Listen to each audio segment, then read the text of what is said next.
शुक्लांबरधरं विष्णुं शशिवर्णं चतुर्भुजं प्रसन्नवदनं ध्यायेत् सर्वविघ्नोपशान्तये। श्रुतिस्मृतिपुराणानाम् आलयं करुणालयं नमामि भगवत्पादशङ्करं लोकशङ्करं। भूमौ स्खलितपादानां भूमिरेवावलम्बनं त्वयि जातापराधानां त्वमेव शरणं शिवे। So we have done so far 5 shlokas. We will read the shlokas before we proceed to the next one. शिवशक्त्या युक्तो यदि भवति शक्तः प्रभवितुं न चेदेवं देवो न खलु कुशलस्पन्दितुमपि अतस्त्वामाराध्यां हरिहरविरिञ्चादिभिरपि प्रणन्तुं स्तोतुं वा कथमकृतपुण्यः प्रभवति तनीयां सम्पांसुं तव चरणपङ्केरुहभवं विरिञ्चिः संचिन्वन् विरजयति लोकानविकलं वहत्येनं शौरिः कथमपि सहस्रेण शिरसां हरः संक्षुद्यैनं भजति भसितोद्धोलनविधिम् अविद्यानाम् अन्तस्तिमिरमिहिरद्वीपनगरी जडानां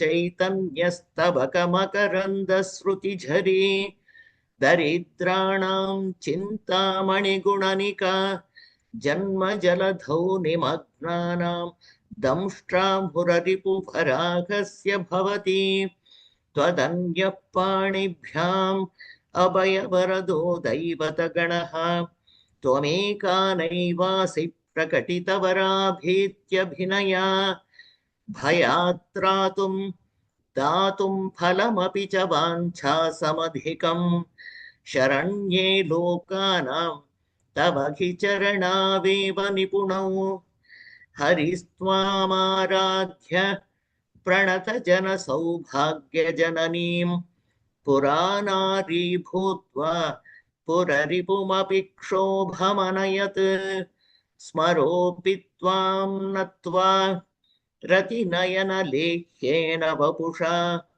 मुनीनामप्यन्तः प्रभवति हि मोहाय महताम्. So the 6th shloka I will read first. धनुः पौष्पं मौर्वी मधुकरमयी पञ्चविशिखाः वसन्तः सामन्तो मलयमरुत् आयोधनरथः तथाप्येकः सर्वं हिमगिरिसुते कामपि कृपाम् अपाङ्गात्ते लब्ध्वा जगदिदमनङ्गो विजयते.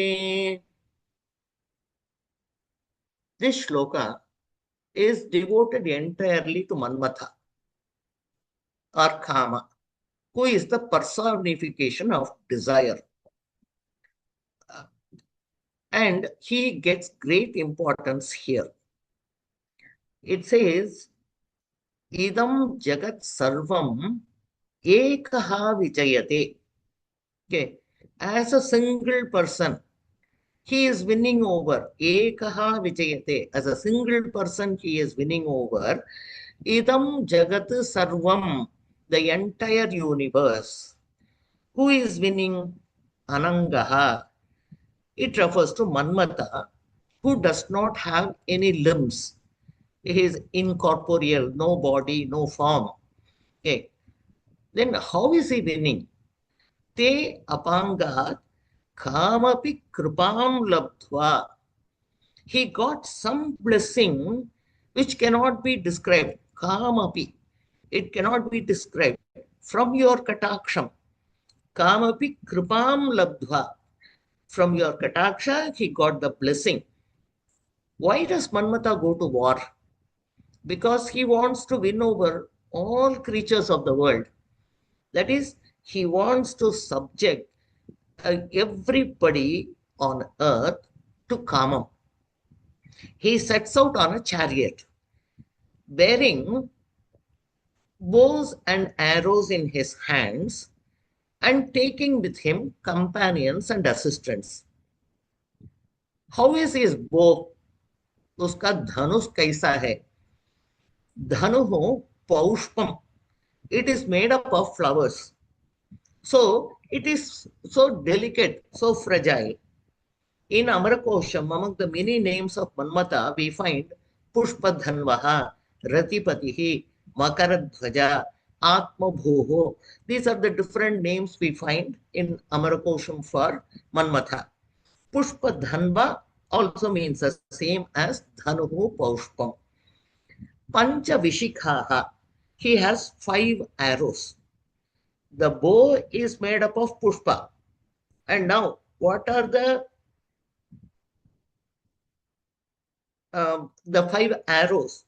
They are made up of delicate flowers. According to Amarakosham, they are Aravinda, Ashoka, Chuta, Navamallika, and Nilotpala. Panchashara also is one of the names of Manmata. Each of these flowers stand for a particular sense organ. Okay. In the Lalita Sahasranamam, Pancha Tanmatra Sayaka is the Namavali. The 5 Tanmatras are Shabda, Sparsha, Rupa, Rasa, and Gandha. These are the 5 sense organs. If the 5 arrows are to be aimed at the 5 senses, what is the bow from which they are discharged? It is the mind that is the support of the 5 senses. Lalita Sahasranamam says, Mano Rupekshu Kodanda. Manmata does not go to the battle to kill, but with the music of the bees humming, the bees that make up of the string of his bow. So the bow is there, bowstring is there. Okay. So with the bowstring is made up of bees, Madhumakhi. Okay. So, and what are his companions? Who are his companions? Vasantaha Samantaha. Manmata's assistant and companion is Vasanta Rutu, the spring season. This companion serves him by inflaming the passion of people. Then Malaya Marut Ayodhana Rathaha.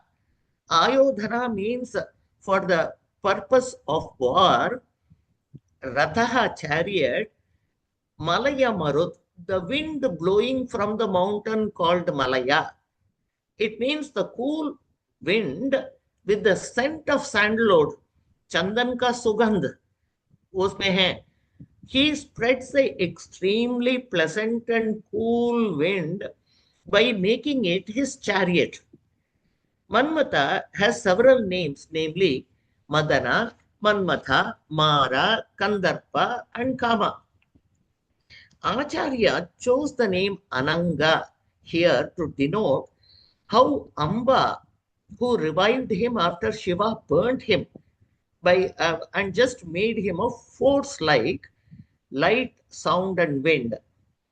One who has no body triumphs over the world with instruments ridiculously weak. When Parameshwara went for war with Tripura, he had powerful instruments, but he did not use any one of them. What he did, he just laughed and won over Tripura. Okay. He carried a lot of instruments which were very powerful, but he did not use any of them. And here Manmatha wins his war with weapons that are ridiculously weak. It is Amba who is behind their victory. She brought success to Parameshwara by residing in him as Parashakti. Here, Amba made Manmatha victorious all over the world by casting on him her sidelong glance. Okay. For a fleeting moment, it is not as if for a long time she looked at him. Just for 1 second, She looked at him with her Karuna Kataksham, okay, and blessing him. The word Tathapi in the shloka means that even though the weapons at the disposal of Manmata are utterly weak, and he himself had no body, he triumphs over the world all by himself. He has no body. His bow or arrows or the ratha or his companions are not strong enough. Okay, but still he is winning over the entire world as a single individual because he got the Karuna Kataksham of Amba. Okay. Acharya says Kamapi Kripam. His success is due to a little bit of Amba's compassion which cannot be described. So that Kamapi means something which cannot be described is called Kamapi. Kamapi Kripam. Okay, that is the meaning of the sixth shloka. Let us read the shloka again. धनुर्पौष्पं मौर्वी मधुकरमयी पञ्चविशिखाः वसन्तः सामन्तो मलयमरुदायो धनरथः तथाप्येकः सर्वं हिमगिरिसुते कामपि कृपाम् अपाङ्गात्ते लब्ध्वा जगदिदमनङ्गो विजयते. Now the next shloka, seventh shloka. क्वणत्काञ्चीदाम करिकलभकुम्भस्तननता परिक्षीणा मध्ये परिणतशरश्चन्द्रवदना धनुर्बाणान् पाशं सृणिमपि दधाना करतलेः पुरस्तादास्तां नः पुरमथितुः आहुः पुरुषिका. क्वणत कांची दामा. क्वणत means tinkling. वो छोटे छोटे बेल्स लगाते हैं ना, वो आवाज करने के लिए उसको क्वणत बोलते हैं. A girdle fitted with bells is kanchi. One without bells is called mekhala. In Lalita Sahasranamam, the Namavali is Ranat Kinkini Mekhala. Kanchi is called Mani Mekhala. There is a hint here that the subject of the hymn is Lalitamba. Kanchipuram is the place in Tamil Nadu where Sati's navel fell.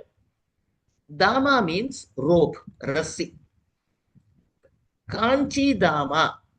Dama means a rope that is made up of gold, strands of gold. And the girdle with bells made up of strands of gold, Acharya calls it Kanchi Dama. When Amba comes walking, it is not only her anklets that jingle, but also the bells in her girdle. Parikshina Madhye. How is Amba's waist? It is very thin. Kshina means thin. And when you put pari before it, parikshina, it becomes very thin. It is very thin. How about Amba's face? Sharat Chandra Vadana. Vadana is face.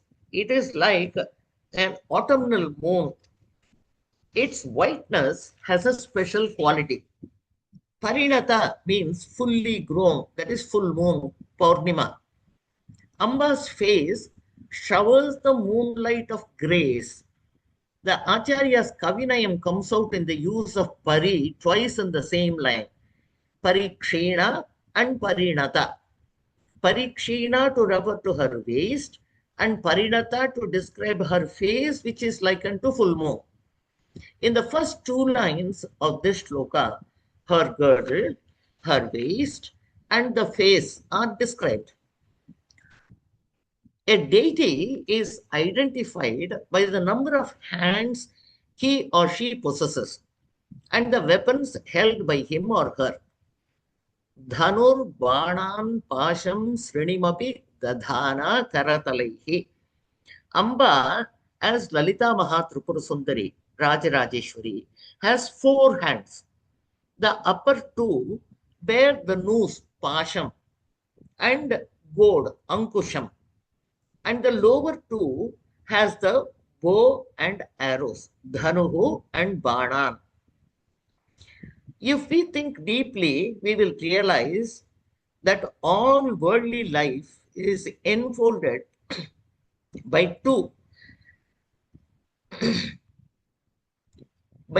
urges, namely ragam and dvesham. Okay. Love and hate, kama and krodha. Both must be kept under control. Both raga and dvesha are products of Amba's Leela called Maya, and they disappear in her Leela called Anugraham. In Lalita Sahasranamam, it says Raga Swarupa Pashadhya, which means one with the noose, that is desire, Krodha Karankushojvala, that Pasham symbolizes kama or desire, and Krodhakara Ankushojvala is one who shines with a goad, Ankusham, that is anger. Pasha means rope. Asha, desire, is the Pasha. We say Asha Pasha. So, Pasha, Asha is the desire and Pasha is the rope that keeps us bound. Krodha or anger is like a goad that pierces you and provokes you. And it provokes and hurts oneself. It is not the other person who is affected by it. When we get angry, it is only hurting us more than the person in front of us. So, more modern scientists speak of energy wasted in anger. Okay, if we waste our energy fuming in anger, we waste more energy when we are happily involved in what we like. That is kama. Okay. In both ways, we are wasting our energy. Kama is what is called hita shatru. Okay, pretending to be doing good to us, but it is digging our grave. Okay, so that is why it is called hita shatru. Kama and krodha sprout from our mind, and hence the mind has to be under control. What is krodha or anger? It is unfulfilled desire. Failure gives rise to anger. Both Amba and Manmatha are shown as having bow and arrows. Both of them have got Dhanur and Pasha. Yeah, Dhanur Pasha, yes. Okay. When they are in the hands of Manmatha, the bow thrusts the minds of men into carnal pleasure, while the arrows of flowers cast them into the trap of five senses. But when they are in the hands of Amba, the bow draws our minds into desire for liberation. We become mumukshu. And the arrows turn our five senses towards Amba and purify them. Why should Amba have four hands? She is Maharajni, Queen Empress. She is the queen of the empire of Jnanam. It would be enough to hold her feet. By her resolve, born of her compassion, she would give us her blessings, whether it is for freedom from fear, acquiring of any boons, eradication of the mind, the senses, for everything. You hold on to her feet. She is Shiva Kama Sundari. Only for Shiva, who is Jnana incarnate, for her devotees, she is Jnanamba. Karikalabha Kumbhastananata. Her form is slightly bent forward because of her stanas, which are like the mastaka of the elephants. Karikalabha Kumbhastananata. Then, after giving the description of her physical form in the fourth pada of the shloka, he gives the essence of Amba's concept. Puramathituhu aho purushika. The tattvartha of this phrase is she is the embodiment of Shiva's I feeling. She is the ahanta. She is the chit shakti of Parabrahman. Purastad Astam. May she shine in front of us. He does not pray for himself. Acharya uses the word Naha to show that he prays on behalf of all of us. It's not just for himself. Okay? He prays for the world. He prays for everybody to get the blessings of Amba, to get freedom from rebirth. Okay, that completes the seventh shloka. We will read it again. Kvanatkanchidama karikalabhakumbhastananata parikshina madhye parinata sharaschandravadana dhanurbanan pasham srinimapi dadhana karatalehe purastadastam naha puramadhituhu aho purushika. Thank you. Namaskar.